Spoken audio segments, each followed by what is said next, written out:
Motley Patriot here. It's mine. It's precious. It comes to me.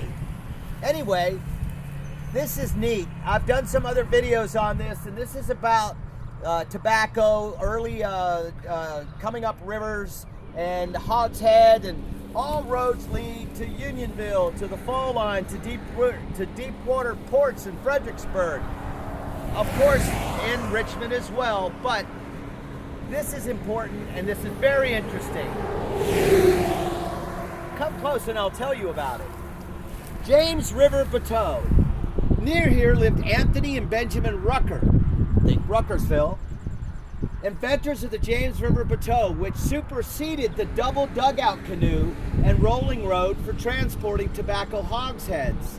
These long, about 50 or 60 foot double-ended vessels dominated the commercial traffic on the James River and other southern upland waterways between the 1770s and the 1840s. So you see how this approach superseded the old plank roads and the hogsheads that were going inland on the old Indian Pass that were high, which goes right by Unionville. That's where Jefferson came through.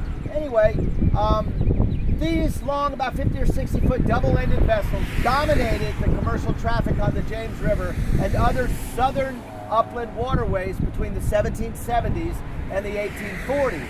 A dispute arose in 1821 when the Rucker brothers' heirs sought to patent the design. A letter from Thomas Jefferson testifying to his presence at the first Batau's launch resolved the matter in Rucker's favor. So here you are, Motley Patriot. The sign was put up in 1993. That's back when I met my hot camera girl. Woohoo, camera girl, who, by the way, is helping us immensely and looks quite nice. But I'm not sharing, so there you are. But anyway, this is a big deal. Really thrilled to see this sign, connecting the dots, bringing to you the subtle baseline history that created this entire westward expansion. I think it's also important to point out that as they farmed tobacco in Orange along the Rappahannock and into the Rapidan, and the soil and all was kind of depleted, they just kept coming inland. And this is why you can see this is starting to take a real serious route in the 1770s and the 1840s, because at this point, this is where the fresh soil is. Anyway, Motley Patriot bringing you history so you don't have to drive down the road in heavy traffic. Anyway, I'm at Amherst today. Am I in Amherst? Where am I? Yeah.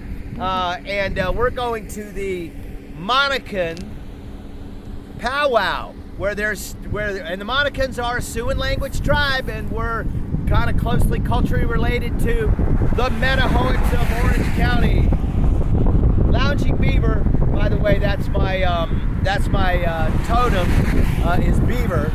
Quite literally, in 1993, when this sign put up, I was doing my own personal vision quest and met a beaver on the bank of the water that came up to me. This is not a lie, this is true, I have witnesses. Who came up on a log, sat up and looked at me, and I'm like, this is crazy, this beaver must have rabies. So I threw a rock at it to make sure that I wasn't imagining things.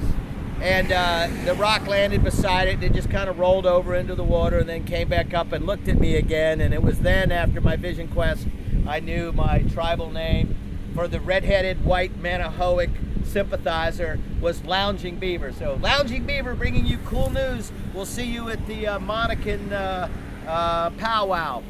Motley Patriot.